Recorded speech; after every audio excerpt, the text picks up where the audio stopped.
TimeEnds Radio.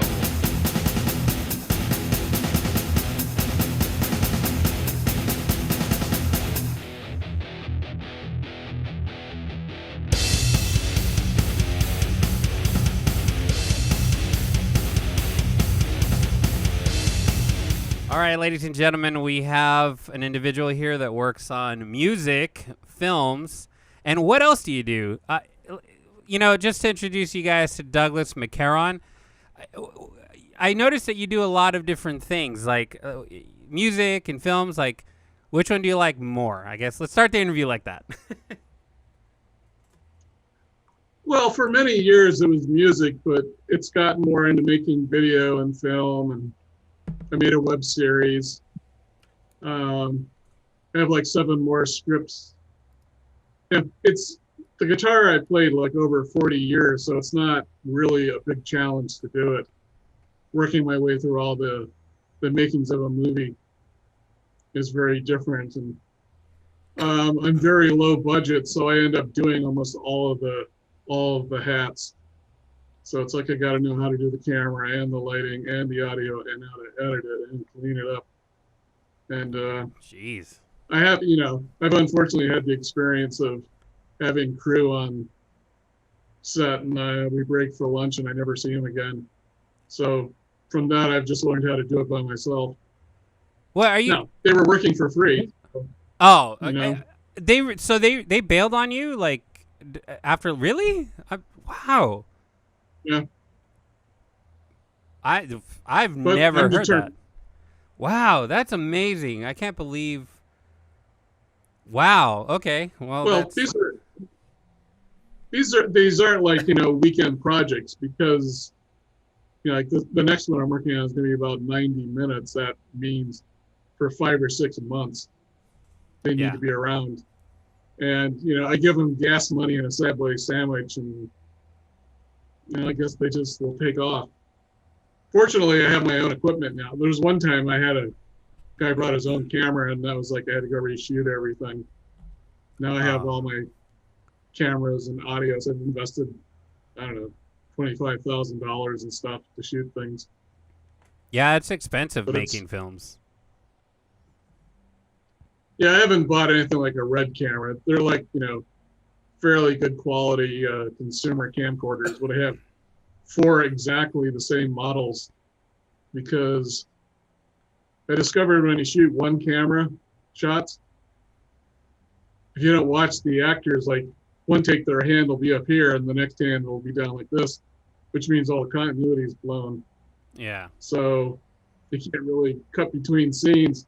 So I use 4 cameras and I shoot it all from 4 different angles, and so it's all synchronized, and then I can kind of cut between them and get motion.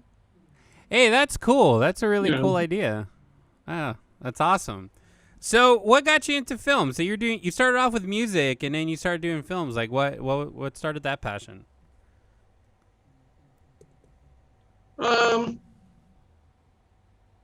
First I just started writing, and I've written several scripts.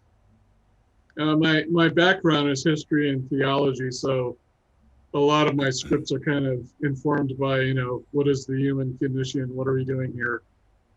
And yet they tend to be funny also. It's not like, I'm having a philosophy class. And then as I went along, I kind of realized that trying to go to Hollywood to get it done probably wasn't going to happen, because I have a couple of friends in Hollywood who said they're not really looking for new people. They're looking for projects for them to make money on.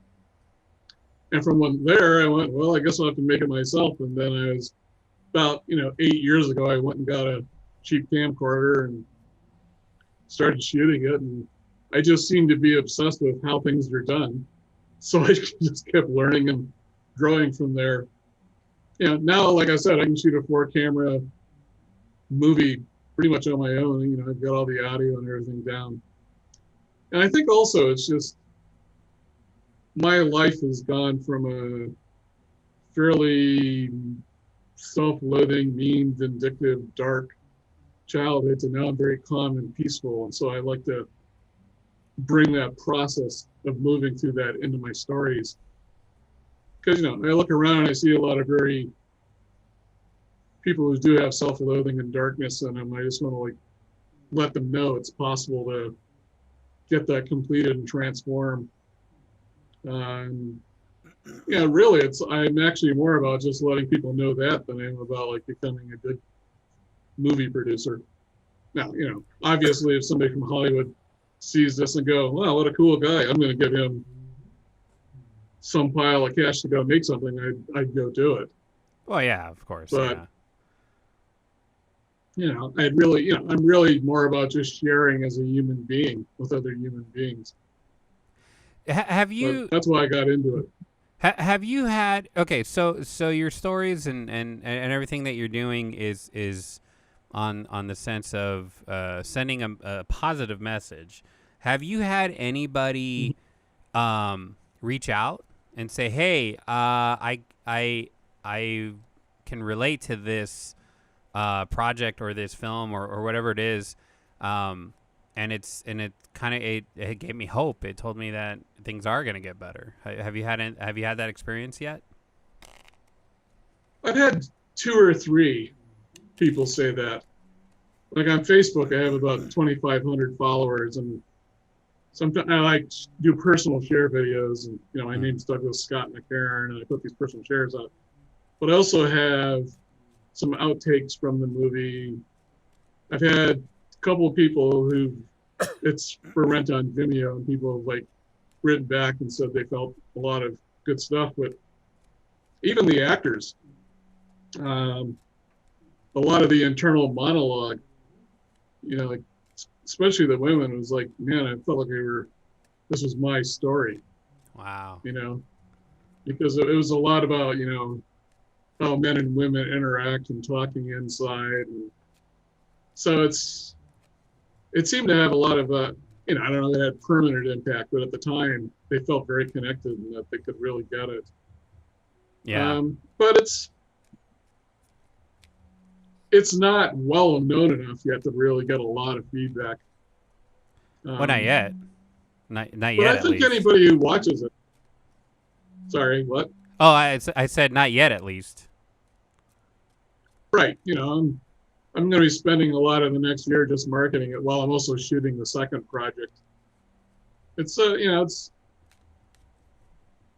part of me is like, man, this is taking a long time and I'm not doing very well. And then I hear that a lot of these movies that are famous, it took them like 9-10 years to get them all written and developed and get through the whole system and then produce them out. And so it's really the fact that I've been at it for several years, really, I guess, isn't that, considering I don't have a big funding team behind me, is actually pretty cool. Are you? I've had maybe. Go on. Oh, I was going to ask you, are you talking about A Bit Twisted by chance? Right? Yeah, the name of it is A Bit Twisted. It's okay. It's a web series. It has about let's see.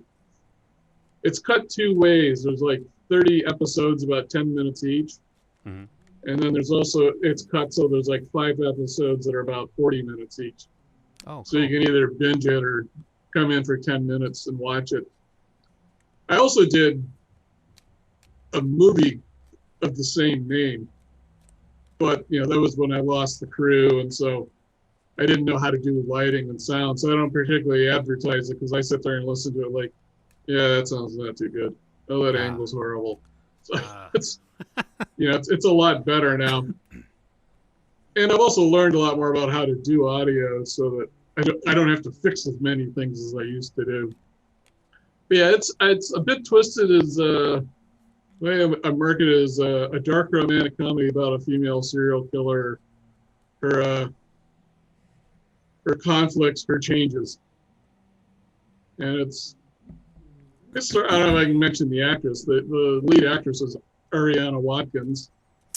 Yeah. And then there's there are 4 or 5 other supporting major characters, and then there's a lot of people who just showed up for one day and did a part. And I look back on it, it was like probably 35 people on the thing. Wow. And it's like getting all that corralled and edited together and looking well, did really well. And I'm very thankful to Ariana because she was around for a long time getting it all done. So, plus she was very good. Yeah, that's the name of it. a bit. She's awesome. Like we talked before. I recently met her last week. um, so she's the main individual in the series, right? Yeah, the story pretty much centers around her. It's one of those typical. There's a main story, and there's a bunch of other characters. You sort of get into their stories too. Like there's one lawyer named Fran, and she's constantly like on the phone and admiring herself in the mirror, and, and then about 3/4 of the way through, you discover her name is Fantastic. So it's just that kind of humor. There's a police officer who starts out, feelings are a waste of time, and by the end, he's looking for a therapist and starting to open up, and so that they all have their own stories, but it's all kind of circling around. The main character's name is Nestra. And Nestra comes from the Greek character Clytemnestra. So, like one of the characters, she gets a boyfriend who also happens to be a serial killer. He actually just likes killing things. She's just mad about the way she's being treated. So they have very different mindsets. Wow. But his name is Ares. It's the god of war. So right. A lot of the names are like Fantastic. She's always looking at herself in the mirror, and so it's just got that kind of like undercurrent humor going the whole time. That's super cool. If you guys are interested, just click on the link below, or if you're listening to it on Spotify or iTunes, just go to the description. You'll see it. It sounds very interesting. I'm into the serial killer crimes and horror, so it's kind of right up my alley. It's ironic. So you guys, a little bit of context. We're talking about his skeleton in the background. I'm actually drinking out of a skull head. I don't know if you can see that. So we're good here. This is actually going to be a prop in one of my movies that's coming up. But is that a real cadaver? For now, it just looks kind of cool. Is that a real cadaver? It's or is it plastic. Oh, okay. No, it's a plastic one. CVS sends me these, 20-30% off coupons for one thing, and they had one of these for like $40 or $50. So I was like, no, for 30% off, I'll get it. I also have one. It's like a saber-toothed cat, and you press this button, it starts growling, and its eyes blink. Yeah, I like those. I can actually even tell you this. I have 2 scripts that are written about Charles Watkins and Susan Atkins from the Manson family. Really? And there's a story. So he put out a book called Will You Die for Me? Mm-hmm. And she put out a book that she hated the title, called Child of Satan's Child of God. And they both ended up being, I guess the best way I could put it is, converted Christians while they were in prison. Mm. And so the thing that interests me about them isn't, the murders. It's like, when you read what they're saying, it's actually very intense in the books. And you're like, wow, these people went through an amazing conversion, or they're really good liars. But they both talk about a story when they were on Charlie's bus where they took LSD, and there was this one tall guy who was like a friend there, and they were looking at him, and he kept alternating between being himself and being a multicolored skeleton. So okay, knowing that I was going to shoot that scene in the next 2 years, I went ahead and bought it so I'd have it. But yeah, the thing that fascinates me isn't really, the basic story. It's kind of weird to me. A bunch of people murdered somebody. They went on trial. They said, yeah, we did it. And apparently there are all these conspiracies going off on all these wild tangents, except these people said, yeah, we did it. And a lot of people just don't believe it. They're making up, the CIA did it, or a bunch of stuff, or Charlie was, an underground plant or something. And they're just like, no, we just got involved with this, and one day it made sense, and we went and did it. Wow. So, but it's not the murder; it's the way people just invent all these stories around them. Because when it comes down to it, it's just really another murder that happened in L.A. But That's true. That's true. as horrible as it is, as horrible as that is, it's still, just because they had such a weird trial. I'm old enough to remember the trial, and you would sit there and watch these girls, and the whole thing was everybody said these women are under the thumb of Charlie and he's manipulating them. And at the time, you had this whole thing, men really dominated their women back then. And people are like, well, we should give him a break because he's dominating them. But then they started doing things like chanting devil things. And every time Charlie's hand would go like this, their hands would go like this. And they put the little cross on their head. And after a few months, everybody was like, no, they're pretty weird. We need to keep this bunch behind bars. I'm not,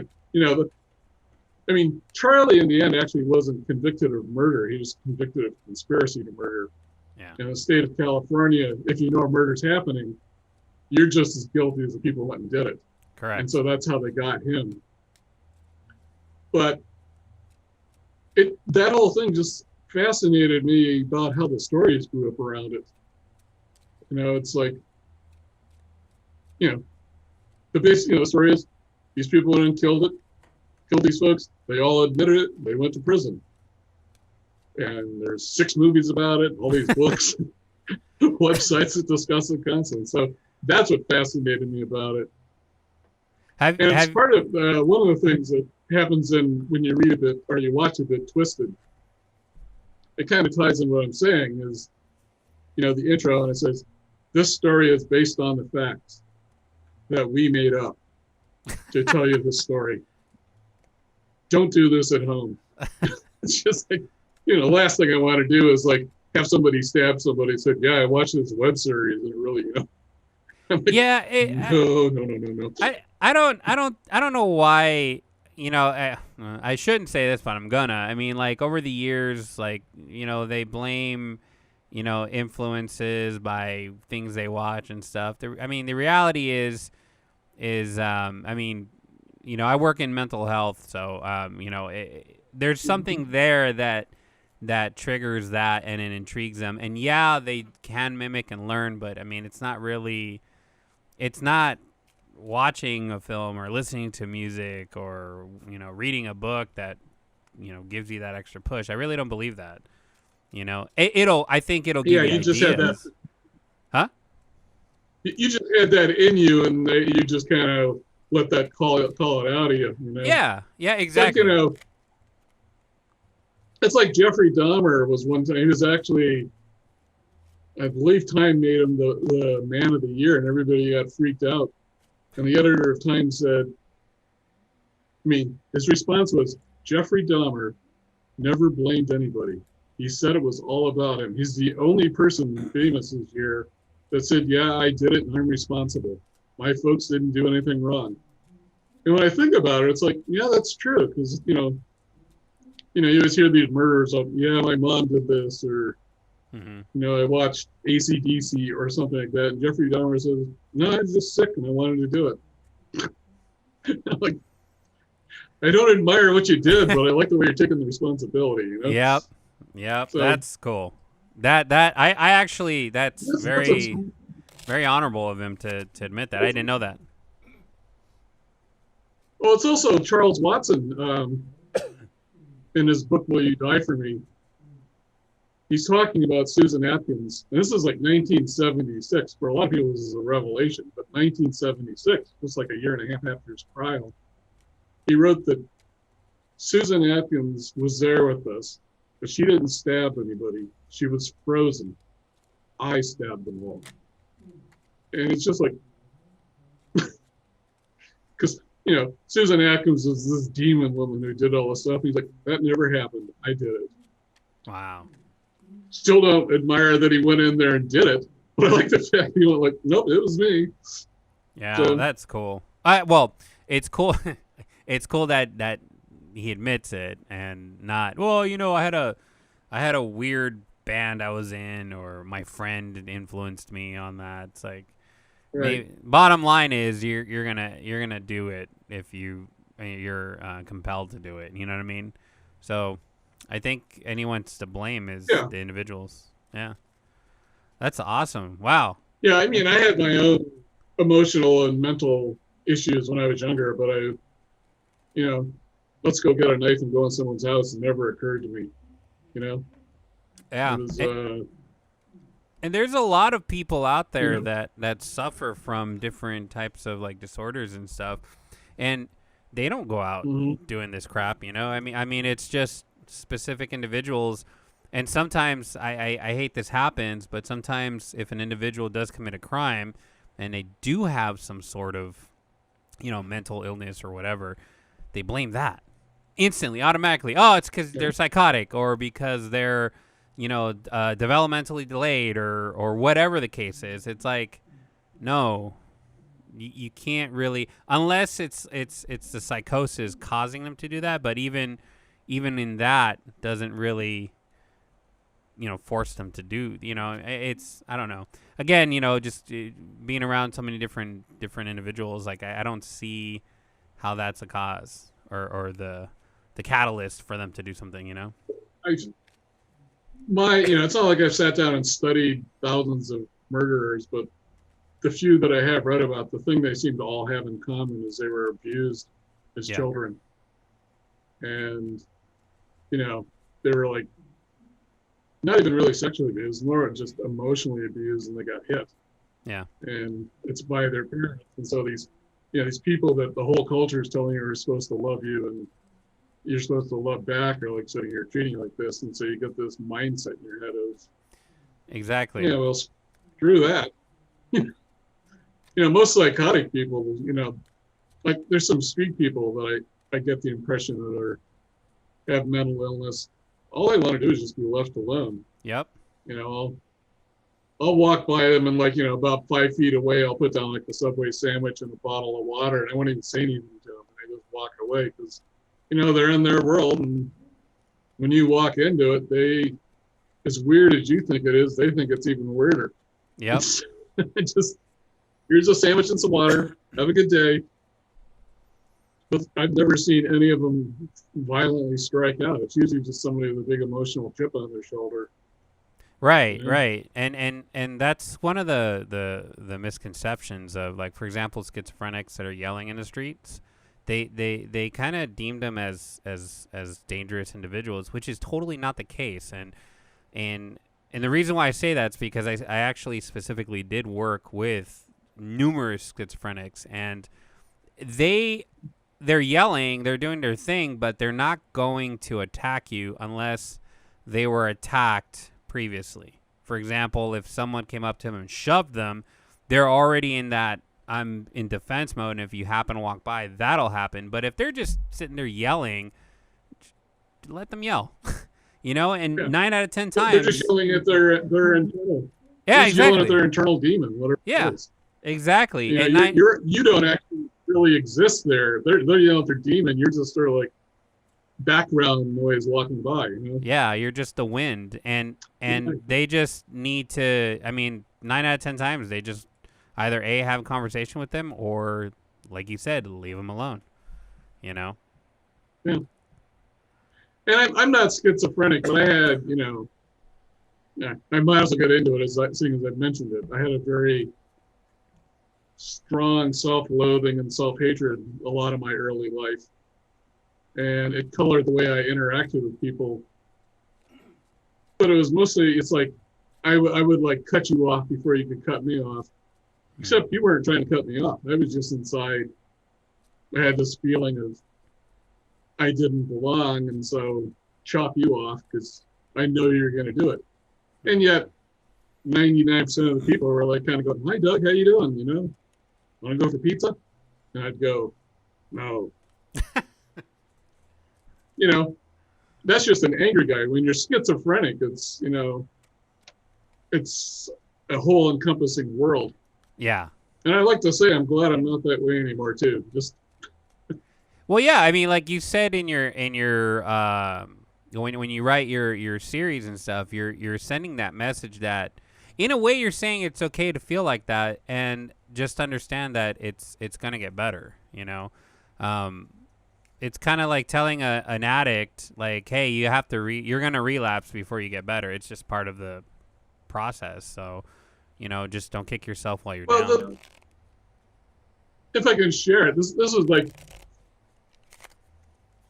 probably 2 or 3 major revelations in meditating and going to a therapist. And I took Landmark and things like that, but a therapist, she's telling me, so you have this whole personality. It's a defense system, Hmm. but it's not really actually who you are. It's a way of understanding the world in a defense system. And your name, your parents made up, but that's not you. People just kept calling you Doug, and so eventually you just became Doug. But that's not who you are, and this personality is a defense system, so neither of them is who you are. And I'm like staring at her like, what? And then she hauls off with, if you were to clean all that up, you're a very beautiful man. And of course, my ears are like eject at the time she said it. Yeah. But when I let it soak in, it was just this kind of realization that before it was what's wrong with me. And I eventually got that, no, it's not me. It's this programming or way of being I developed in accordance with how I saw the world. Mm-hmm. And, that kept showing up in meditation. And I'm not trying to do an ad for Landmark, but one of the first things they say in their main course is, you are whole, perfect, and complete. You have some issues you need to let go of. The first time I heard that was like, and then, it took me a few years, like many years, but eventually I got to, all right. It's like, I go by the name Douglas now. Mm-hmm. I don't use Doug because Doug is that dark, mean, vindictive, self-loathing. Douglas is who showed up once all that got quiet. And I like to put that in my stories because just to kind of wake up, it was literally, I came to where I realized it wasn't that I had to fix anything or that I had to fix even Doug. It's not like I'd almost really never really been Doug. It was just this bunch of stuff that kind of got stuck to me. Yeah. And so once I got it all complete, it was just like this new, friendly, nice, calm, peaceful, one-world guy just sort of appeared. And I was like, oh my God, dark, moody, leave me alone, vindictive Doug is now this kind of nice Douglas guy. That has to go into the movies, just to let people know that. Do you ever when you're writing your scripts? Let's stick with that real quick. Do you ever, when you're writing your scripts, feel like your old self kind of comes out a little bit because you're putting that into the scripts, or does it affect you like that in any way? It comes out as a way of like developing the story, but the feeling has calmed down so much that the feeling and the energy, it's weird when you talk about it. Like you can sit there and go, well, they're just thoughts. And they are just thoughts, except they have this very intense energy, powerful, controlling feeling it's just the way human beings are. And until you go in and open the doors and kind of look in there and see what's going on and start completing it, they're always in the background, you suck, they don't like you, blah, blah, blah. Until you get down there and start cleaning it up. It always runs everything. Like, I don't know if I'm doing too much information, but we're here, why not? No, it's all good. Most of my life I've had this wall of separation from people. And I woke up one night at like 2 a.m, and I was remembering my mom. This was like in the 50s. My mom, I would pee in the bed. My mom would slap me and rub my face in it. And I remember her saying, all these years I've been training you. And I suddenly got that if that's 5, but I am. I mean, she was probably doing it when I was like 1 or 2. So I had this emotional wall built up because, she's supposed to be this woman who loves me and everything. And out of that, I got, you don't love me.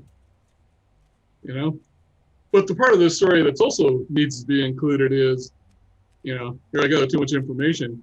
I seem to really enjoy pooping in paper bags and throwing them under the furniture and behind the refrigerator. And so it's not like it's not like I was an angel. I was doing stuff, and these 20-year-old parents are like, "Oh my Lord, we got this monster on the loose. We got to stop him." And then this is also when B.F. Skinner was out. And children are like this empty clay, and you mold them into the way you want. That was the big thing at the time. Mm-hmm.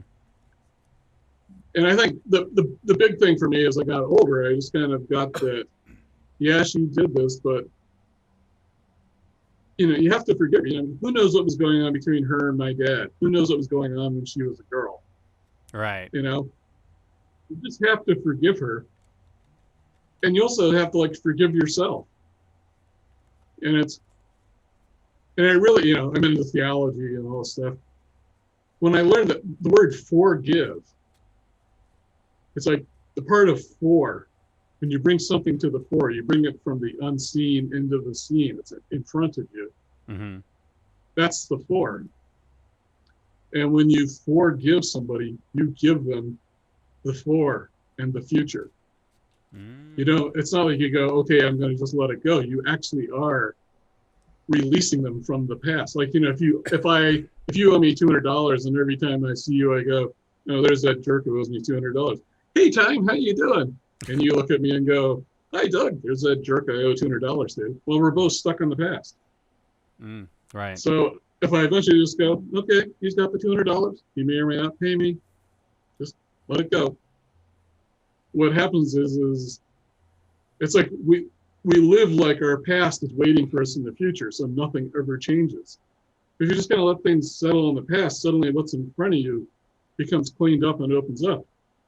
And then you give that to yourself and the other person. So that's to me, when I say forgive, that's what it means. It actually means just opening up what's in front of you so you can go there and not be all shackled by the past. Why, that also shows up in the stories. Why theology and history? I'm actually curious about what compelled you to study that when did you start off as a musician when you were young, or was that something later in life after you went to school for this?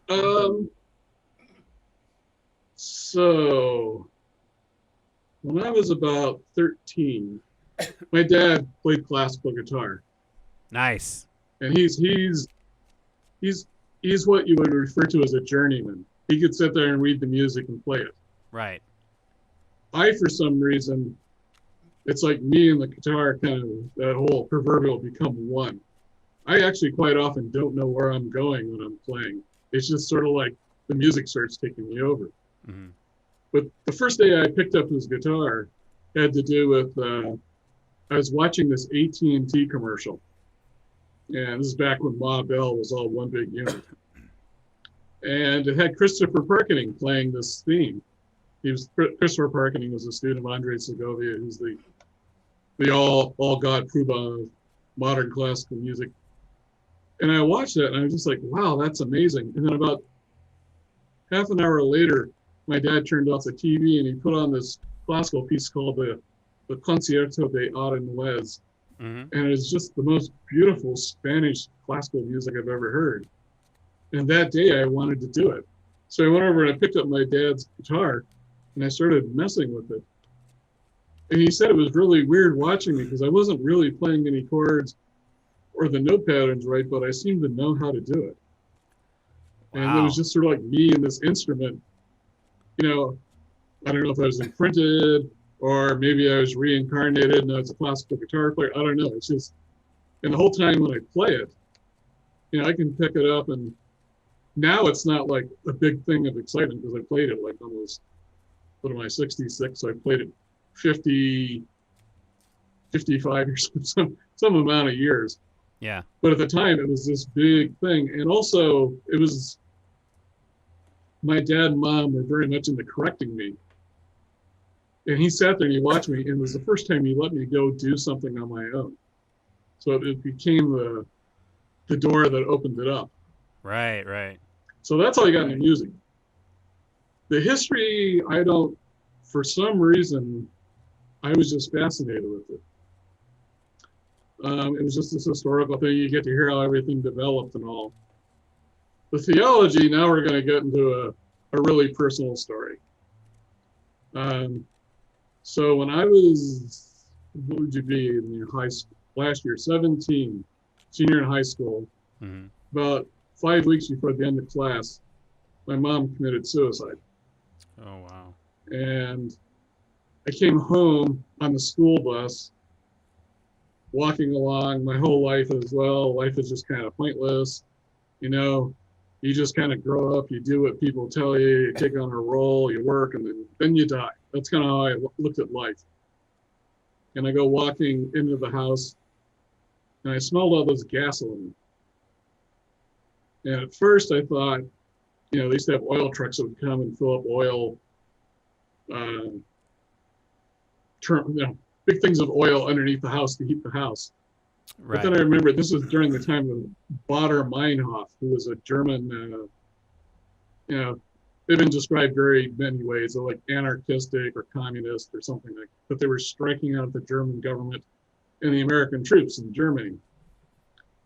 And that made my dad, who was the commander of the only tank repair plant, like military tank repair plant in Western Europe, that made my dad a target, which made his family a target. Right. So I walk into this house, I smell the gas. First, I think it's the oil, and then I go, "Oh my God, Baader Meinhof got in here." So I start running around and trying to turn off the stoves, but none of them are on. And I'm like, "What's going on?" And then I hear this engine running in the garage, and I run out there, and the car is running. And I run out there, car windows down. I go, "That was pretty stupid of them." I reach in and turn the key, turn off the car, and I turn, and my mom's there. And she had gassed herself along with the cat. Now, I'd like to point out as I'm saying this, my very calm nature I'm having here. This happened when I was 17. I'm 66 now. I've been through enough therapy that I can talk about. It's not like Right. a big emotional thing. But at the time, big shock. Now, why am I into theology? So I'm sitting there looking at her, and it was, this is the only way I can describe it. It sounded like this large, dry tree branch cracking. And suddenly I was like 10 feet up in the air, looking down at us while also looking at her at both views. Wow. And I'm like, wow. And then both views kind of went like, and all of this stuff with the world suddenly just became this covering. Mm-hmm. And there was something else here. And all this information was pouring into me. Now, you could say I was in shock and being overwhelmed, but this is more like, it was like something was communicating with me. Mm-hmm. The thoughts that went in my head were, is that all there is, to be someone's son, to be someone's dad, to be someone's husband, to work and then die? Is there nothing else? That's what I remember being said. But given my mindset at the time, I think that was me just interpreting it. Right. But it was like this very tiny, quiet voice that seemed very much in charge was talking to me. Mm-hmm. And then after about, 5 seconds of that, pop, I'm back in here, and I run off to get the military police to help. So I go off to college, and there was a theology course there, like opening college on how to read the Bible. For some reason, I was interested in it, probably because I had that experience and I had a great big, what the heck, in me. Right. And that, I don't know if you've read the Bible or not, but there's a story where Isaiah goes up into the mountains and there's an earthquake and it's not that, and there's thunder and it's not that. And then it says, and then a still small voice spoke. And as soon as I read that, it was like, oh my God. Now, I'm projecting into the story. Who knows if what I had is the same as what they're talking about. Right. But it really struck me. And then I just started, the more I read it, to me, I read the book and it becomes, it's not just a bunch of rules. It's a bunch of people had experiences and they're passing them on. Mm-hmm. And then from there, I got into Catholic mystical theology, which is, Mystical? there's a guy named St. John of the Cross. And he wrote a book called The Dark Night of the Soul. Uh-huh. And it's actually a treatise because they're getting ready. They're accusing him of heresy and they're talking about like killing him. And it's this long treatise on, basically it's don't kill me, don't kill me, don't kill me, don't kill me. But he describes this point where everything you think God is something somebody told you. It's not really God. And it's called the path of negativity. It's not that. It's not that. It's kind of strip everything down until you're in the desert. There's no mountains. There's no roads. There's nothing to tell you where you are. And then everything's stripped down to that. Then you can actually listen to the real thing. And that's why that whole concept of being selfless, it doesn't mean give to the poor. It means you literally don't have a self. That really attracted me for some reason. Now, most of my friends went out and drank beer and chased each other and tried to have sex with each other. I was focused on this. Don't really know why. I just know I was, So I ended up with a fairly extensive training in history and theology. And I got, in my senior year in college, I got how the two of them worked together to form Western culture. And, as I say to my friends, I'm lousy on a date, but if you want to go to a party and drink a beer, I can talk about all sorts of obscure stuff. Yeah. But it's the difference between having a discussion or a theory about it. But this was like I had a direct impact. To me, it felt like a direct impact. Right. At the time, I still think about it, if I actually am having communication with God, my initial response was, what the fuck? Great thing to say to God if that's actually who that is. Yeah. But, he didn't seem to get upset at me, I should introduce you to my friend Tim Keys. He's been on the podcast 3 times. He's a historian as well.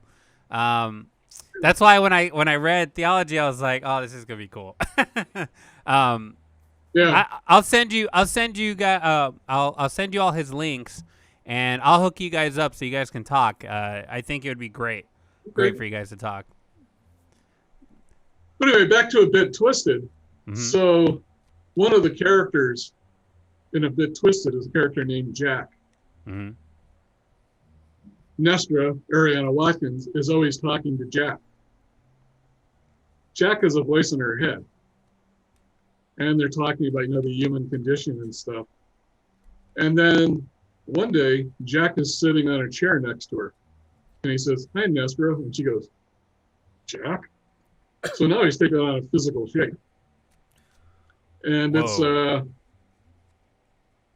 he's, the closest I can say, he's like an angel who's come to talk to her about what it's like to be a human being. And he gets into all these, concepts about being human and biblical things. And what is it? One thing is the word Havel. It's in the Song of Solomon's. So it's, but it's also, I think it's in one of the books of David, but it's vanity of vanity, all is vanity. Mm-hmm. That word Havel, vanity, is Havel, and it means it's like a smoke. It appears to be something, but it isn't. And so, vanity of vanity. When you look inside at your own self-image, you get really caught up in it, except it's just this big image in your head. It's not really tangibly real. Right. And so when you read Vanity of Vanities, all is vanity, what you're really reading is undistinguishable smoke that is nothing, undistinguishable smoke of things. Wow. When you read it, and it's the only place in the Bible that word appears. So it's because I know this, when I read the Bible, it's layered with all these theological meaning. It's not just, Paul sauntered over here and he bought a loaf of bread and then he went out in the desert and got knocked off his horse by some angel. It's like all this, like when Isaac is going to be sacrificed by Abraham. Mm-hmm. Isaac means laughter of God. Really? I didn't know that. Abraham is about to sacrifice him. Yeah. Abraham is about to sacrifice the laughter of God. And at the time, almost, I would say, probably 100% of the religions in that part of the world, the firstborn male child was killed alive to their gods. And so, a lot of times it's taught Abraham is taking Isaac there, and it's always taught, God says, put him on the altar, and, the preacher will say, and it was like my son, all this horrible stuff. But if you just read it, God says, Abraham, and Abraham says, ready. Doesn't even question. This is what he's going to do. Yeah. Isaac is the only son that all of Israel is going to come out of, the chosen people. Sarah can no longer have children. So this is the end of the line. Yeah. So we're killing the laughter of God. We're killing the end of the promise. And then God says, Abraham, Abraham, thou shalt not lay thy hand upon the child and offer him up to me as a burnt offering. And then, Isaac was rescued and they sacrificed the goat. But then again, as my theology professor talked about, it's a great, wonderful story, unless you're the goat. Yeah, the goat had no say in that. But what the heck? Yeah, it's like, well, why don't you sacrifice Isaac? I could have stayed alive. But that's the whole junction point, is what separated the Jewish religion from all the other religions around there at the time. Wow. But if you don't know all this, it just looks like this old guy is picking up his son and taking him out there and ready to stab him for some reason. Yeah. There's just all this layered meaning to it.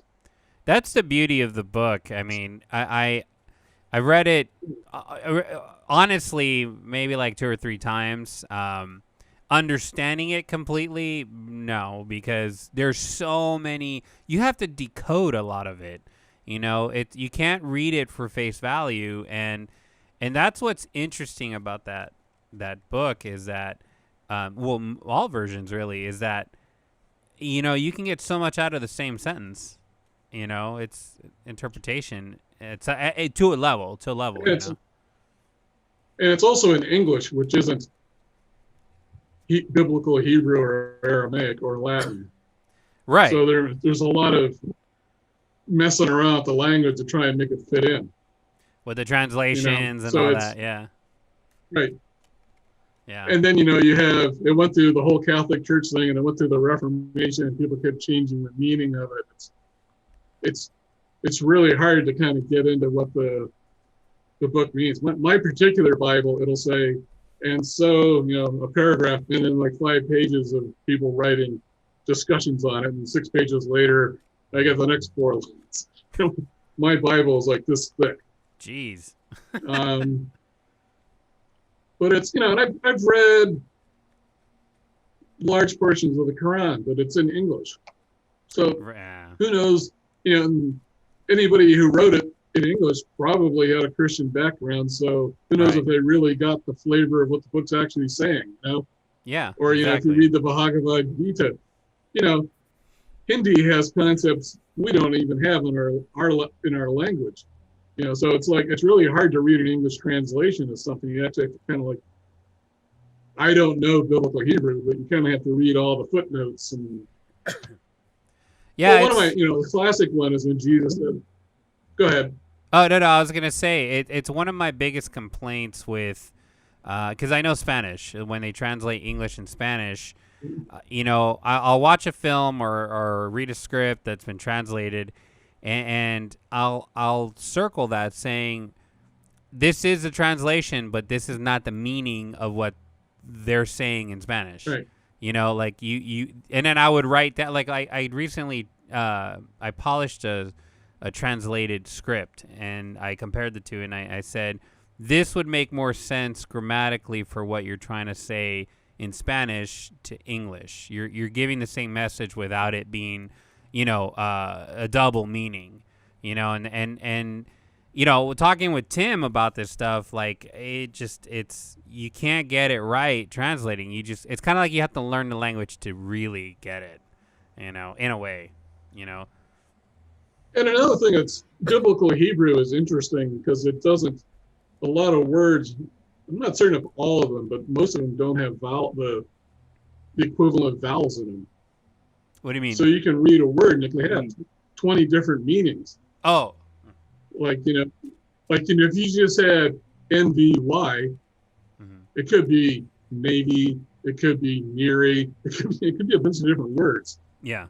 And the problem with English is because we're like trying to get this linear thing going on, we're always trying to get the right interpretation of the word.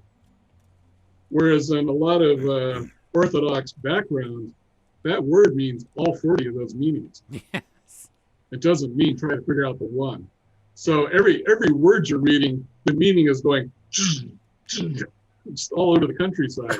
Yeah. And you're just kind of getting a general flavor of it, you know?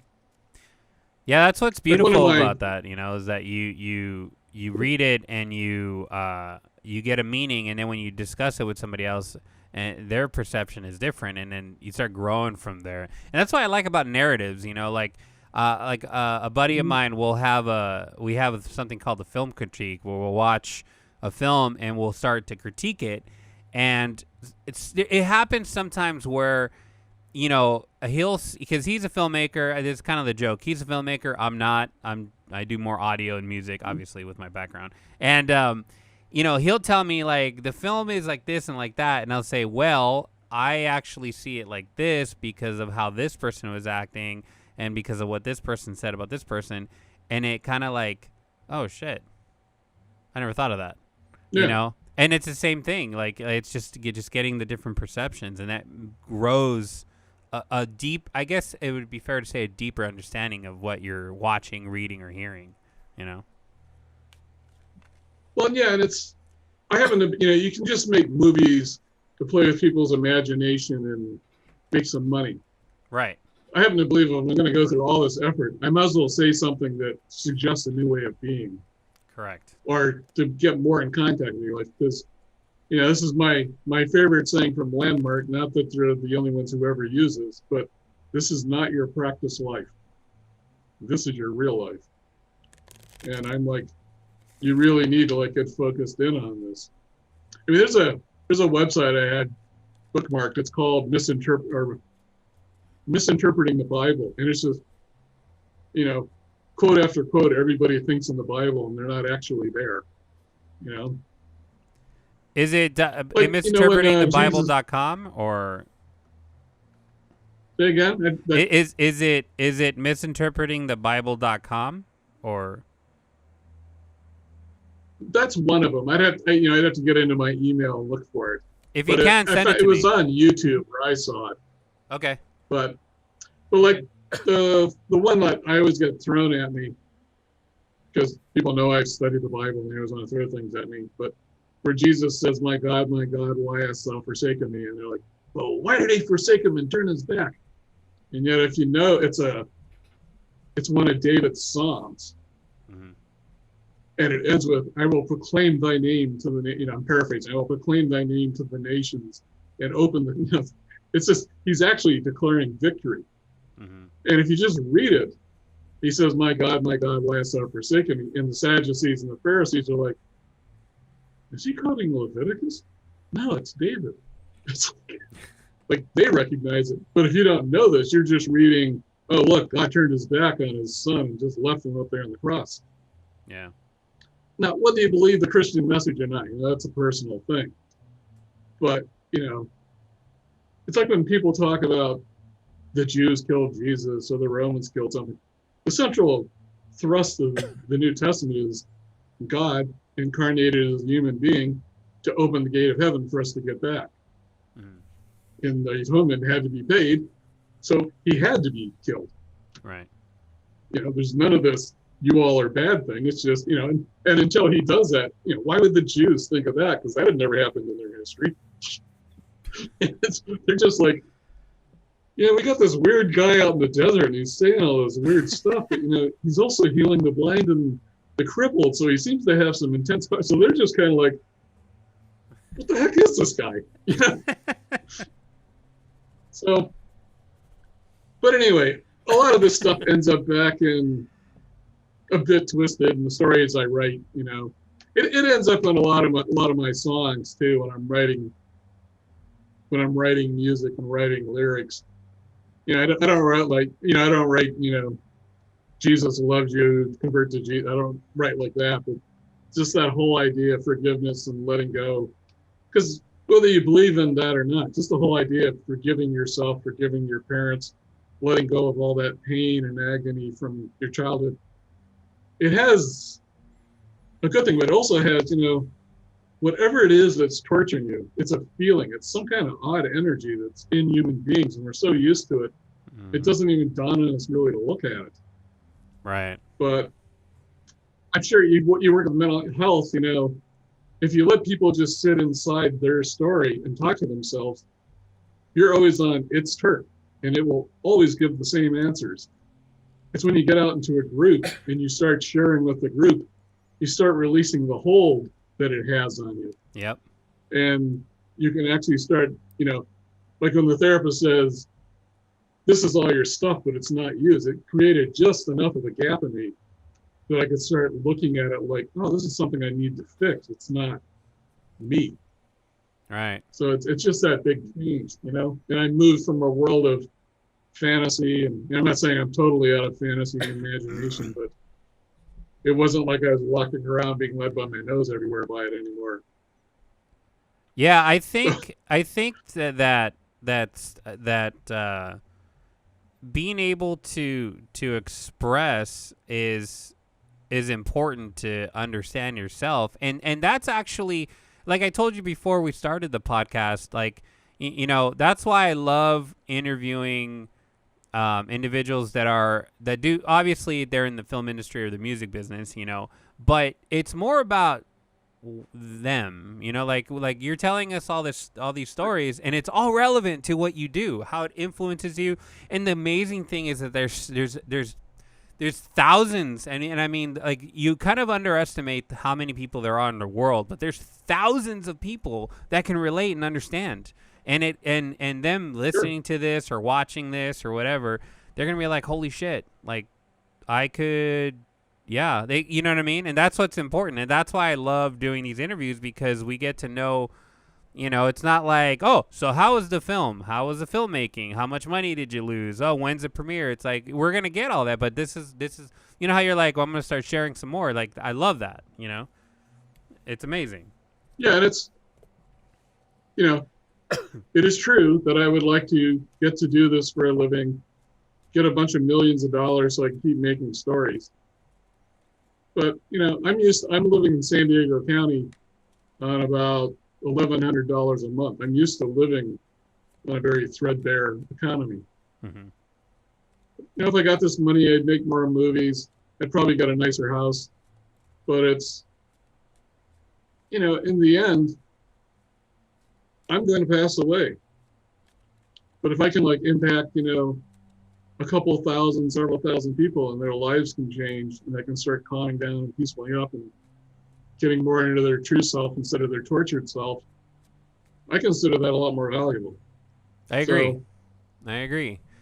And that's what's beautiful, is that we live in it's ironic I'm saying this, but we live in a day and age where you can reach so many people even after after you pass and stuff. Like, I think about that.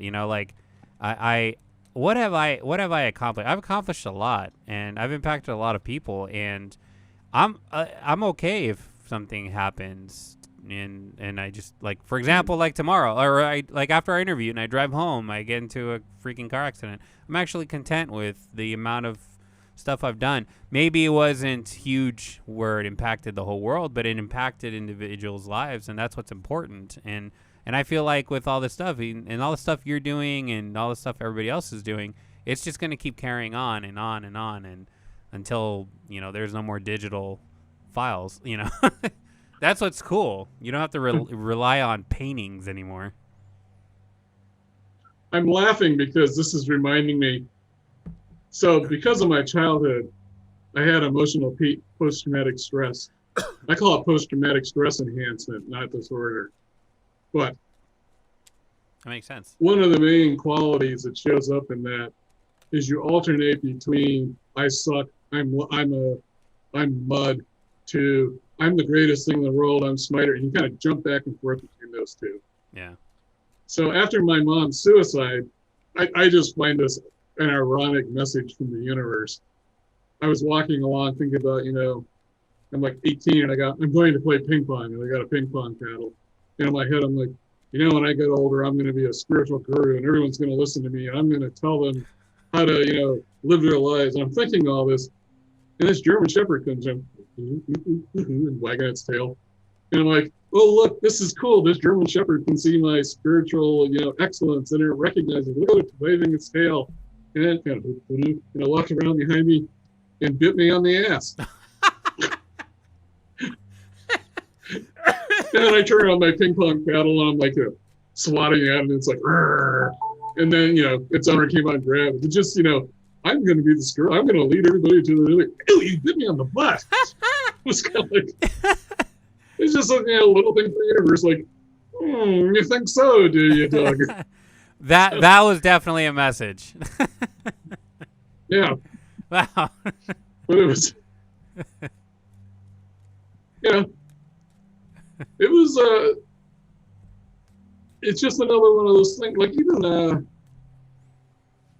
like after I had the experience next to my mom, through a lot of years, I'd just be standing in a grocery store and I'd suddenly go, it was like everything was just pregnant with something was about to happen. Mm-hmm. And I was standing, it wouldn't happen. And it took me, with my desire to be a spiritual guru, a long time to get that. Whatever it came talk to you, it didn't give me any instructions to go do anything. This is fine. Most of my life, I thought everybody had this experience. It took me a long time to get, but no, this is a little unusual. Mm-hmm. So and it helped me because, through my years of, I took drugs and never got into alcohol, but I was suicidal and depressed. And all through all of that, there was always just this memory. Something happened there next to my mom. And then eventually, once I got all my stuff kind of completed, I'm not claiming everything's done, but enough of it got down. Whatever that is, it just started sort of shining out of me. Like I'm sitting here watching myself on the monitor with all these smiles, and I'm like, and I'm like, wow, 5 years ago I'd have been, hi, Time, I'm really happy. I want to tell you this story. It's like now I'm just like, is it weird? And I'm just hoping, yeah. Is it what? Is it weird? Like seeing yourself the first like couple this? First couple of years, I was walking around going, is this real? Yeah. I was involved with a group called Miracle of Love. And they, supposedly it's this religious cult, but I never really had that much of an experience. But there was the story is some guy meditated so hard that a messenger from God or the core of God or something came into him. I'm this Catholic and I'm like, I converted to Catholicism. So I'm like, yeah. And he eventually passed away and another woman took over. And I went to a retreat and she's sitting up on the stage talking, and there's about 10 rows of people sitting cross-legged, and then about another 10 rows of people sitting on chairs. And I'm in the back looking at her like this.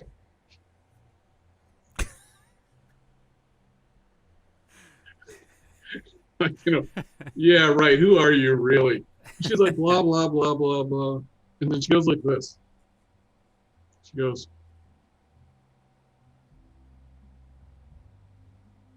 and I started going, and I fell down on the floor and started crying. Really? Now, I've seen people do that in the movies. Right. This is sort of like, it wasn't love. It was like every cell in my body was getting shooken by something. Wow. Her name, the name she was going by at the time was Kalindi La Garasana, which has to do with their whole, Garasana was what this guy turned into, the messenger, the incarnation. Mm-hmm. So I always had this, I have my biblical Catholic background sitting here kind of going, yeah, that sounds like a bunch of hooey. But anybody else who ever did that? It wasn't like she was trying to dominate me or control me. It was like that was like the days a lot of my anger and stuff started burning off. I can put it right to that day. So I've had these experiences every once in a while that have left me pretty convinced something's going on here, and it's not what it appears to be. It's the only way I can describe it. In the same way that I'm not really Doug McCarron, I'm somebody else. Doug McCarron is this story that got made up. Right. It's like my inner story started talking to itself and creating more stories, but I finally woke up from that, and like who I really am showed up. I call it Douglas now, because I could go, I'm Marashnahi Dakata, pick up some name. Douglas sounds good. I'll be Douglas. When that happened to you, when that happened to you, did it feel like? You said it felt like electricity. Like, describe that. I'm curious how that felt, that you were convulsing pretty much. Can you describe it? It felt like every cell in my body was getting woken up and burning off its anger. Is the only way I can describe it. It wasn't painful. I was going like this, but I didn't feel hurt. I didn't feel like I was being attacked. I didn't feel like I was being grabbed. It was just,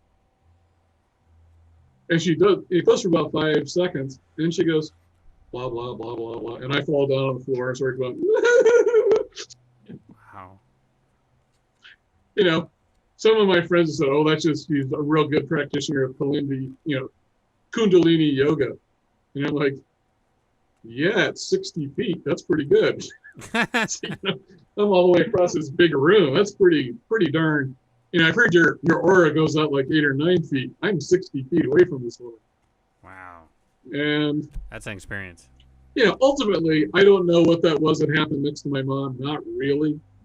I don't really know what Kalindi Lagarasana did, but I know that I definitely got changed and I became a lot more present in here. It's the best way I can describe it. Yeah. But yeah, it was my immediate saying is I felt like some sort of energy was coursing through me, but it wasn't really that. It was more like all the muscles and cells in me were kind of like releasing. So it wasn't like, it was just like everything spontaneously, just like, oh, wake up, something big's going, something's altering here. But, I can't sit here and tell you, well, she was like releasing my sins. I can't sit here scientifically and go, this is what Kalindi was doing. Right. I just know that it happened. So that's crazy. Wow. She's not around anymore. The group is still around, but I haven't been with any of them in several years. They moved off to another state. So, but it's the same thing as with my mom. All I gotta do is think about it, and it's like, I'm there. So it helped you. So that experience helped you. Or it contributed to helping. I'm gonna use a very particular word. It transformed me. You got it. And the reason why I'm emphasizing it is I can't remember who wrote it, but he said the distinction between translation and transformation is that translation is the same thing, just expressed another way. Right. So if you go, I want money, or yo quiero dinero, or ich möchte Geld, that's the same sentence in English, Spanish, and German. Transformation means you go from one form to a completely different form. And it was transformative because it just completely shook everything I knew. Wow. And I don't know how much of it was her. I don't know how much of it was me being able to receive it. I wasn't high on drugs. I was, I had a vegetarian meal and a glass of water about 2 hours earlier, and that was about the only thing. I got 9 hours of sleep. It wasn't like I was sleep deprived or anything. And she didn't know me from anything. It was just the fact that I was sitting there giving her this look. And she didn't go like, stop looking at me like that, or you're bad or evil, or you need to trust me. She just went. Wow. And off we went. Wow. And that's all I can really tell. My impression is something very transformative happened. Other people went to Miracle Love and they learned to enjoy their sex life better. It's very individual. Right. It's just I got this. And when did this But happen? it's still, it was, oh God, mid 2000s, Okay. 2004 to 2000, somewhere in there. Wow. My final, like this whole thing I talked about, my mom rubbing my face and everything. Yeah. This is 2021. We're talking 16 years later. Yeah. That's when I found that and was able to let go of that. 16 years ago. It's kind of like, yeah, Okay. it's 16 years since that happened. Okay, got it. It's kind of like, I grew up in the Army, military term.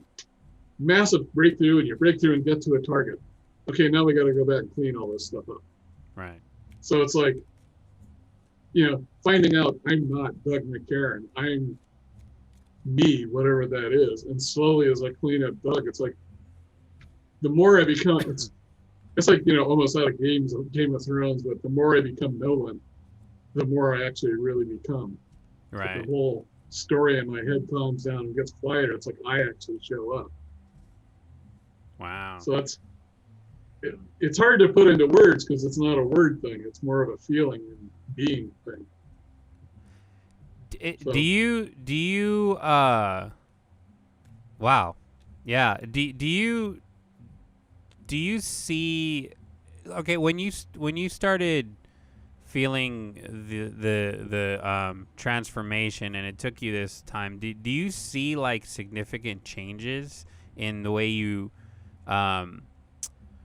write your material? Does it influence your material from then till now? Like from that point, I guess what I'm trying to ask is, like, from that moment you had that transformation, did your writing style change? And I mean, it doesn't have to be just films or anything, but everything, music, lyrics, everything. Oh, I have songs that I wrote back in the 1990s and early 2000s. And when I read them, I almost want to cry. Wow. There's a song I used to sing. I would laugh as I'm singing this. I know nobody loves me. I know you think I'm a clod and a fool. It would just go on about how much I suck and nobody wants me. And I'd be like, I don't know about you. Isn't this fun? I can only imagine my friends listening to this song going, what the hell? Wow. Now, I read that thing now. It's like, oh my God. And I meant all of that. So it's just, just the slowly changing, and yet, sorry, that's my phone. No worries. That whole shifting away from that whole thing was just astonishing. So my clock radio is about to start beeping. Usually I turn on my computer off right now. I'm going to close my door so it doesn't beep all the way through this. Be right back. Oh yeah, no worries. Sorry. That's okay. So again, if you guys want to check out the websites and links, it'll be in the description below, whichever platform you guys are watching. He has a YouTube channel, he has a website. Put the Facebook down there as well. So, what was that, Douglas? Yeah, abit-twisted.net is where you can get all the stuff about A Bit Twisted. Anyway, I'm working with a life coach who's also a friend of mine. Mm-hmm. And most of my life, I've slept musician hours. This meant I went to bed 2 to 4 in the morning. Yeah. Because, that's when the creative hours are. But it also meant I had bad digestion and I was overweight and everything. So I've been working with her for 9 months. The whole idea was I'm supposed to turn off the computer at 6:30, go to bed by 9:30, get up at 5 in the morning. Sounds really easy. But when you've been a musician all your life, it's like, oh my God. Can you hear the beeping? No. No, okay, I don't hear good. it. I'll ignore it then. Yeah, I don't hear it at all. Back. But it's like, it's really, it just sounds so easy to do, and yet it's a real struggle for me. It's hard. And I've learned about the blue light, how it's addictive and excites your brain. So, plus, I had this whole nobody loves me thing for so much of my life that I ended up, my computer was my friend for most of my life. So whenever I want to do something for entertainment, it's 10 or 11 at night and all my friends are in bed, I get on the computer and suddenly it's 3 in the morning. So just like getting the awareness and the concentration and the will to turn off the computer at 6:30 is, I'm surprised just how hard it is. You know, it's a real addiction, you know? Yeah. And I'm changing the whole way I eat. Like when I started this was 9 months ago and I was 327, and the last time I looked at it was 286. Oh, So I've cool. lost 31 pounds or 36 pounds. I can't do the math off the top of my head. That's rad. And that's in 9 months. You know, if I keep at this, like right now, 286, you know, you give me another year and a half and I'll be down around 200, which is where I'm supposed to be. But in the process of this, it's like, you know, I had this whole, I'm not Doug, I had this massive breakthrough. What's going on now is they're going back and like, oh, you have this little belief about yourself that it was so assumed and never done. I mean, look at it. So it's like I had a major transformation, and now we're actually really getting in there and transforming everything. So that it's, you know, the whole way I'm talking to you, Yeah.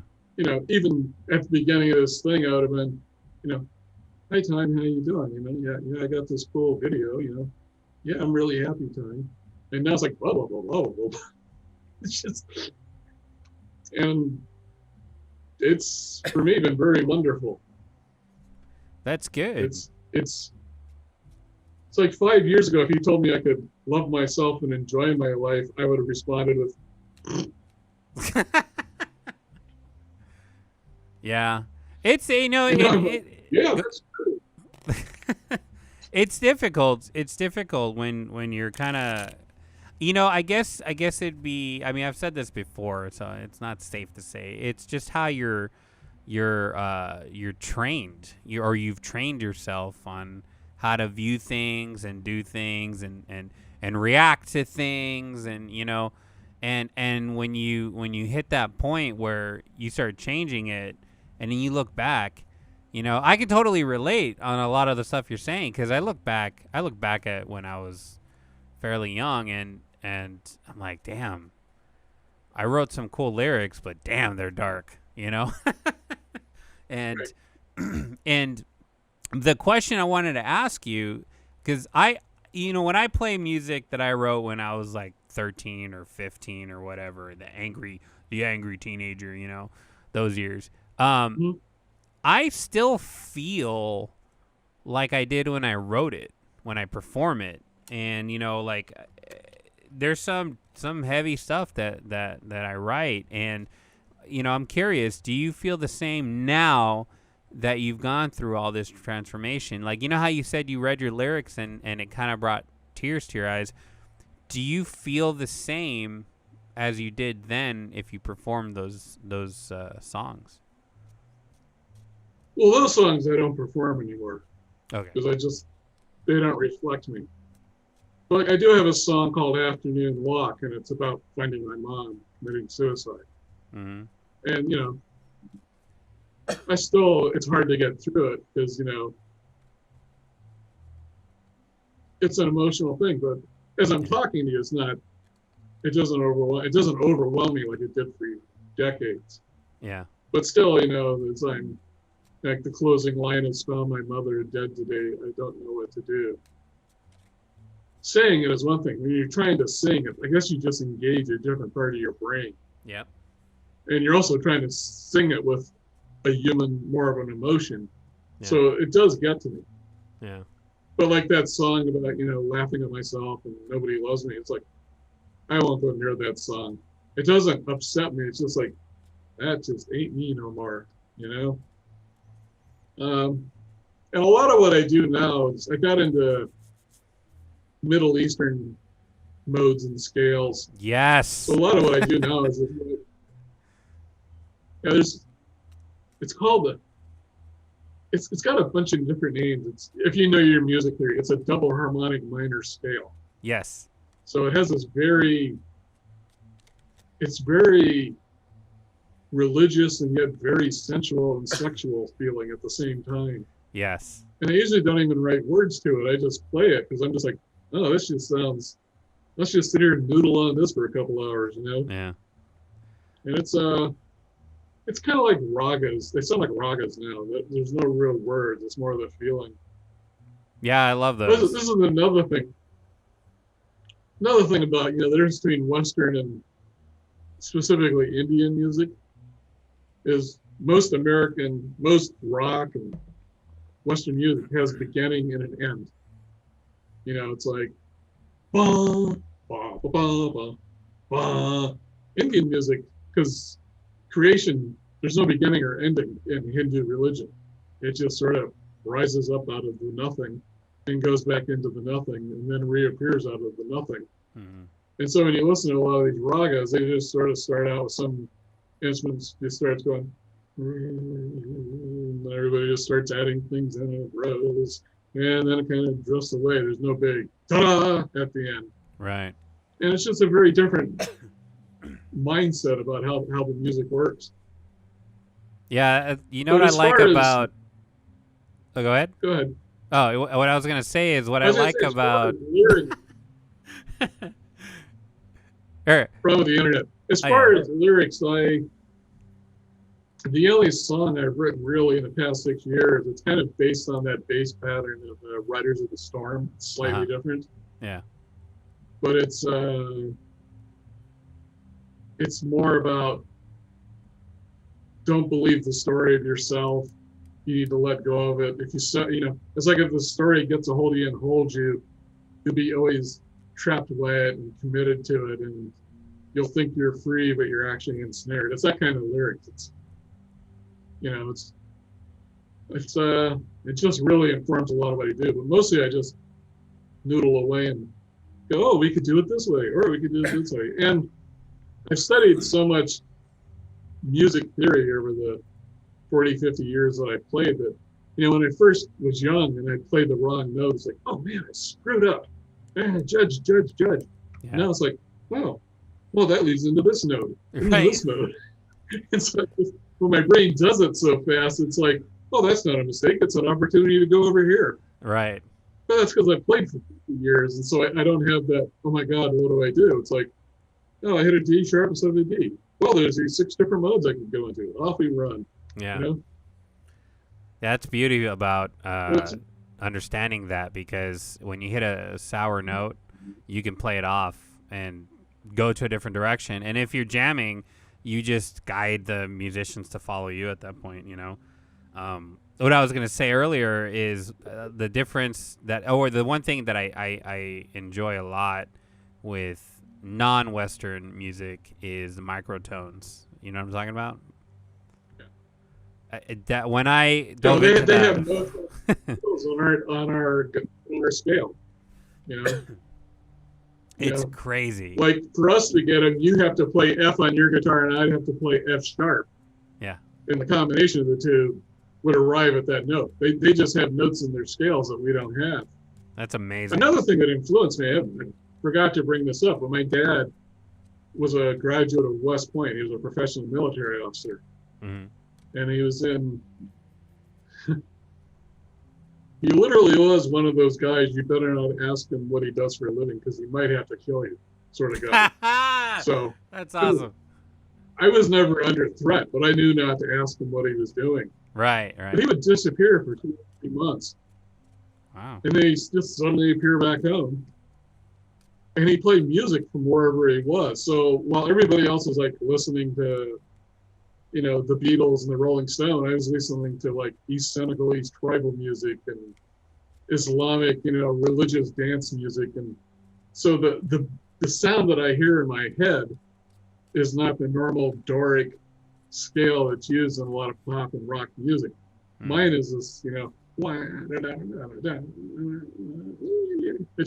it's got all these like, it's not 4/4, it's more like 11/8 or 7/8. So when I start playing out of my insides, that's what I hear, and that's what I'm trying to flow with. It's like I play a version of The End by the Doors. There's no singing, but that song, it doesn't sound it, but it's really all in 4/4. I can't play it in 4/4. It's really? I'm putting in all these interesting rhythms, just simply because that's what I hear. But yeah, Dad would come home and the only way I can describe it is John Coltrane was tame. Was He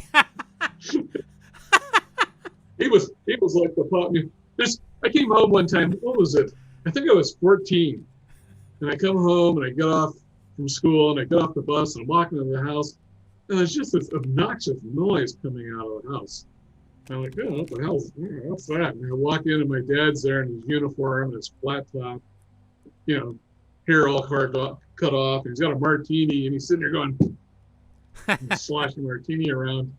And like, my dad's really weird. Well, the song he's dancing to was Purple Haze by Jimi Hendrix. And it's always been kind of odd for me to realize that my militaristic, semi-fascistic dad was always hipper than I ever was as far as music goes, I told this rapper, you like what you like, it's the beauty of music. You like what you like. But his record collection, he's got like Willie Dixon's wrote Spoonful, as far as I know. Mm-hmm. He's got the original release copy of it. And it's fun to listen to because you listen to the beat, the drums. Yeah. And I'm listening to it and I go, that sounds like they're kicking a footlocker. And my dad says, that's because they're kicking a footlocker. Yeah. They didn't have instruments. So they like beat on things, like beat on the table. But you listen, it's just really cool to just hear these guys, they had one track and you stick the mics, the loudest instruments are all the way across the house and the singer's up right next to the thing and they just work that all out and then they play, that whole thing. Bobby Hatfield, the guy who did Unchained Melody. Yeah. That was the second take. I believe it. He only did 2 takes. I believe it. And he was on one track and the band was on the other track. Now, it's not the second time he sang it. He'd done a lot of it. Mm-hmm. But you listen to that, and there's a live version on YouTube where if you know the recorded version, you can hear differences in how he does the notes. And you realize this guy's sitting here live, singing like that. And you're just like, oh my Lord. That's kind of the background. Like when I go to concerts and somebody's got 15 pedals and a computer and all these machines are producing the music. And my attitude is, you can't play with your fingers. What kind of a musician are you? Now, I get that's kind of judgy and superior, but it seems to me, you want to be a musician, you got to surrender to your tool, not have a computer sit there and do it for you, I agree. I'm I talk to a lot of my old buddies that are musicians. I still have that mentality. Like I understand that now producers have a laptop and they write music like that. I totally understand that and I respect that. But with that being said, when you're, for example, my buddy, I'm not going to say who it is.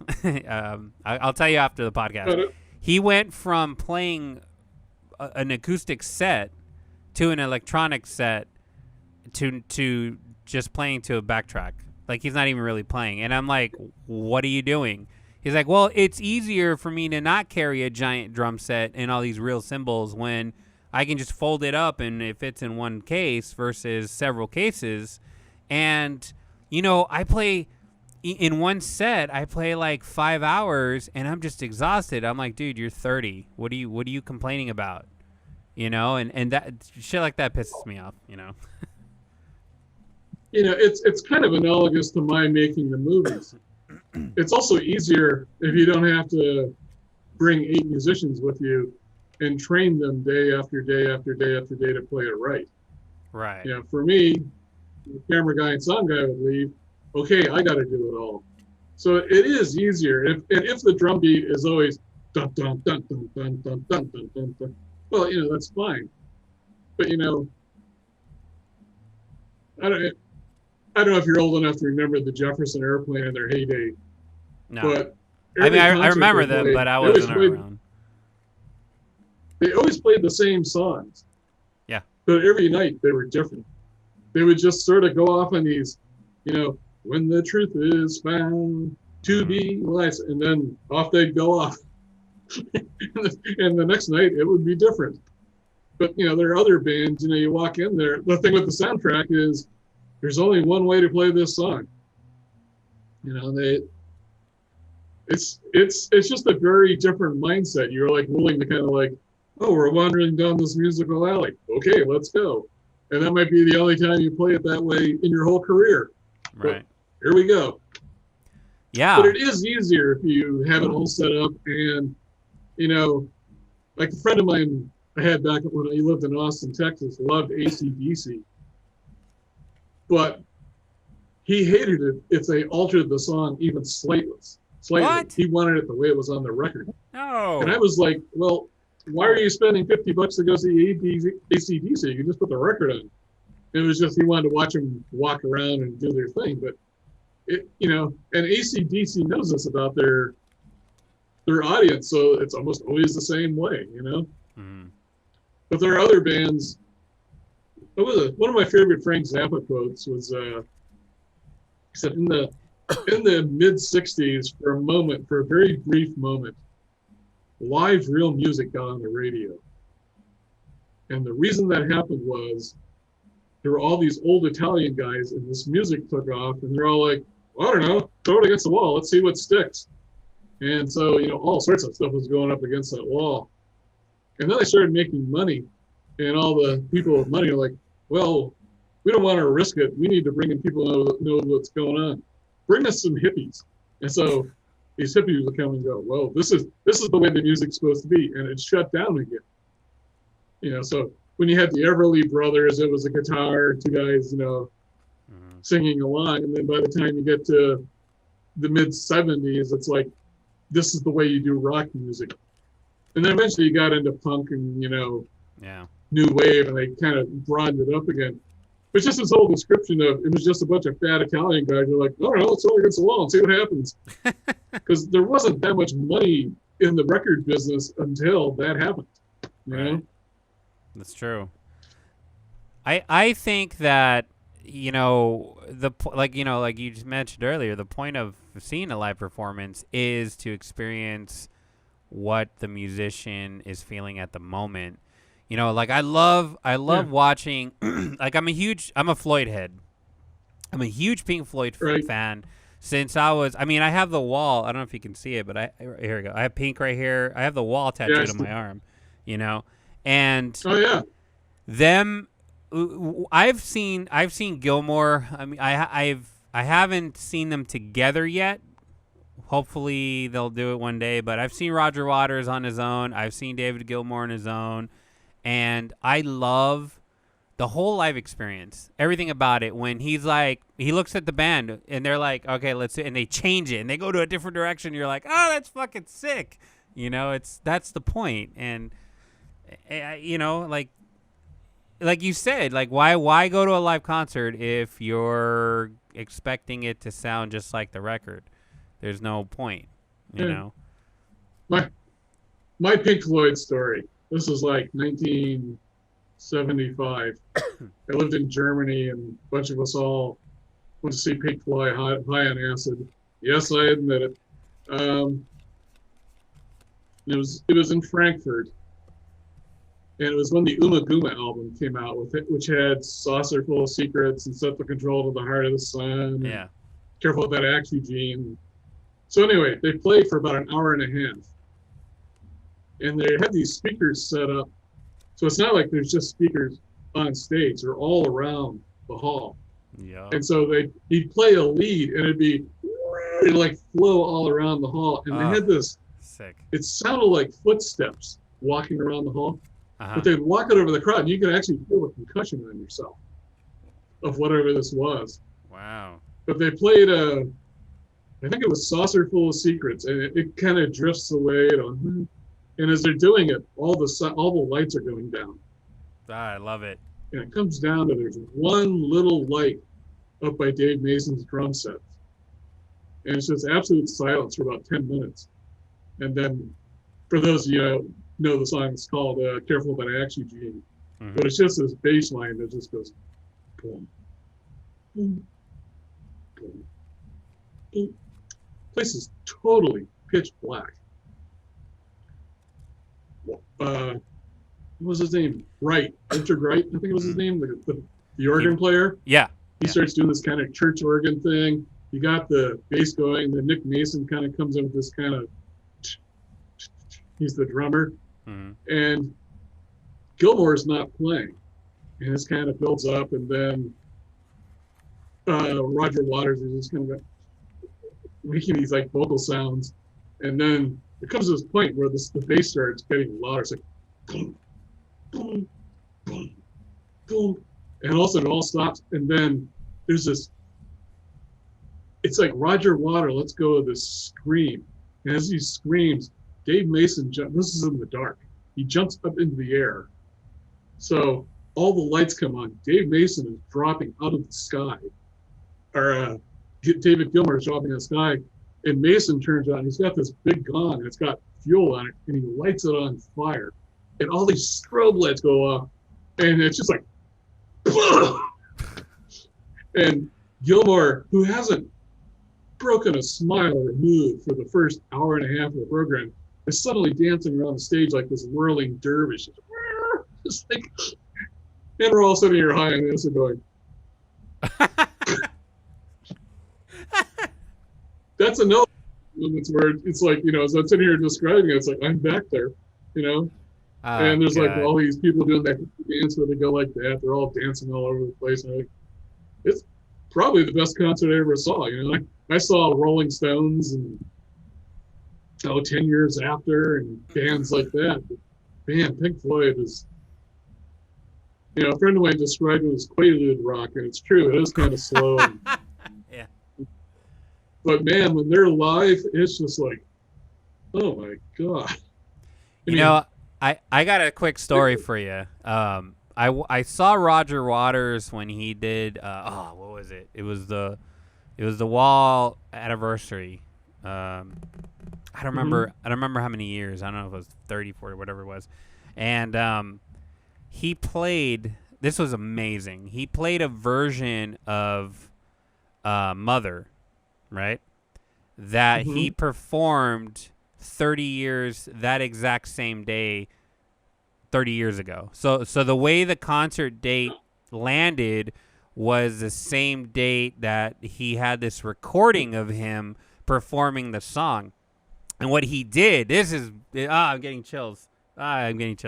What he did was he came out and said, hey, we're going to do Mother. And it's like, but we have a surprise. We're going to play Mother exactly how we played it 30 years, I think it was 30 years ago to this date, to this exact date. And they played the video of him playing the acoustic. It's black and white, and he's playing and singing identical to the video. Like, he practiced his ass off just to hit that. The whole band came out. It was perfectly in sync. It was amazing, dude. Like, amazing. Blew me away. Such great. I mean, I know that they had their differences, but it's such an amazing group. Like, so much emotion, and yeah.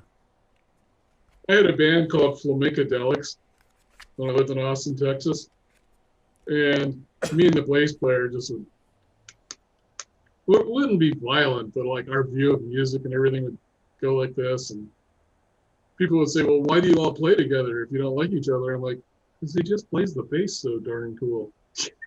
It's always the bass player. You always have this dream. Yeah, it's not that you all want to be friends. It's that you want to produce really good music. Yeah. Your story reminds me. This is an apocryphal story that I was told by somebody, but it wouldn't surprise me. ZZ Top was in Austin, Texas, apparently playing LaGrange, and this big fight broke out in the crowd. And in the middle of the lead of LaGrange, the powers that be turned off the electricity. And ZZ Top got banned from ever playing in Austin, Texas, ever again. Oh, yeah. Yeah. So years and years go by, and finally they got to play again. And they walk out there, and Billy Gibson walks up to the mic and he says, "Before we were so rudely interrupted," and he picks the lead up right on the very next note. No way! Finish the song. Wow. Now, I didn't get to see it. A friend of mine claims to have been there at both concerts. But just the amusing is like, before we were so, it was like 17 years or 20 years between the two. It's like, he apparently got a hold of the tape of the thing and he got, okay, that's where we stopped. This is where we're picking it. And they all practiced. So there wasn't any like lead into the song. They all just started right there and kept going. That's cool. I thought that was pretty. It's at least a cool story if it's not true. That was, yeah, still, that's cool. That's cool. I have one more question for you. Okay. Do you score your own music? Do you score your own films? Yes. Yeah. I know enough about copyright and I know about how much it costs people, and I have 6 music CDs full of music that I use a lot of my own music in it. Yeah, and it's, when you read the credits at the end of my thing, it'll say, A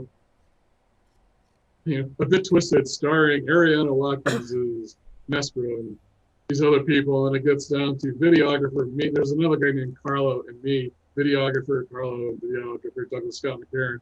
And then music by Douglas Scott McCarron, written by Douglas Scott McCarron, edited by Douglas Scott McCarron, copyrighted by. It's like, yeah, this is all me. And then I also have a music recording software that has a lot of virtual instruments. Mm-hmm. And I don't really write music with them. What I write is it's like background sound, like creepy kind of, piano sound, like ding, ding, ding, ding, ding. And then I kind of pile that up. But my take on music is I hate going to movies and it's like, something's happened and all the music, wells up. And it's like, okay, audience, you're supposed to feel this way. And I just kind of like, for me, using the soundscape is more about, I'm just kind of like trying to annoy you, but not really get your attention. Mm-hmm. Because especially in like a serial killer or a horror thing, there's always just like kind of, you hear these like deep rumbly sounds in the background. It's not like, oh, the only time that changes is right at the very end. Ariana's character is thinking about, I've killed all these people. I just wanted to be loved, and this happened. And she's kind of getting into, maybe I should go see a therapist or like do a workshop. I'm playing a piece of music there called Home, which was written by one of the women that I knew back in Miracle of Love. And she and Miracle Love gave me the rights to use it. I think this is for the first 100,000 copies, which I have a long way to go. If this takes off, maybe I'll owe this some royalties someday. But that's the only piece of music that was written by somebody else. And she hasn't agreed to have her name here, so I don't want to like reveal her name. Right. But it's a very slow, pretty thing. And it was written as a meditation they used to use in a lot of their Miracle Love meditations. Wow. And they're an interesting group because there's like an article from it's a paper in Santa Barbara, and it's this whole hatchet job on Miracle of Love, and there's this evil mind control cult. And there's this thing where Kalindi tells one guy he needs to like divorce his wife because he's intended for so much more. Well, the thing is, they're still married 15 years after that article came out. Wow. But it implies that Kalindi has all this control over everybody. She's making people break up. And, he and she just kind of went, oh, okay. And they stay married. So it's it's like when you know what's actually happening and then you read articles like that. Like there's an article about me. I don't know if we're going over your time here, but U.S. News and World Report did an interview. They interviewed me in 1976. I was taking theology classes. The woman who called me had taken a theology class with one of my professors. And he put her in touch with me. And I talked with her probably an hour and a half. And, I'm Catholic. I've, done all this. Yes, I've taken drugs, blah, blah, blah. I've studied theology. No, I'm not really into anything. So this article starts, the way I find out about it is I'm walking down the road and one of my hippie friends walks up to me and goes, "Are you the Douglas McCarron?" And I'm like, well, I guess so. So this happened several times during the course of the day. And I'm like, what's going on? So finally somebody hands me this U.S. News of the World Report, and I actually have a copy of it. It says, Douglas McCarron, son of a West Point military officer and former member of a drug sex cult, has changed his ways and joined the church of his father. And the whole article was about, those weird hippies from the 60s are all becoming conservative and joining Christianity and stuff. So what's true in there is my name is Douglas McCarron. My dad was a West Point officer. I was never in a drug sex cult. And my dad was an atheist, so I didn't join his religion. I became Catholic. And it was sort of like, I have no way of proving this, but my impression between her interview and what happened was they already had the basic thrust of the story. They were just looking for names to stick in it. Ah.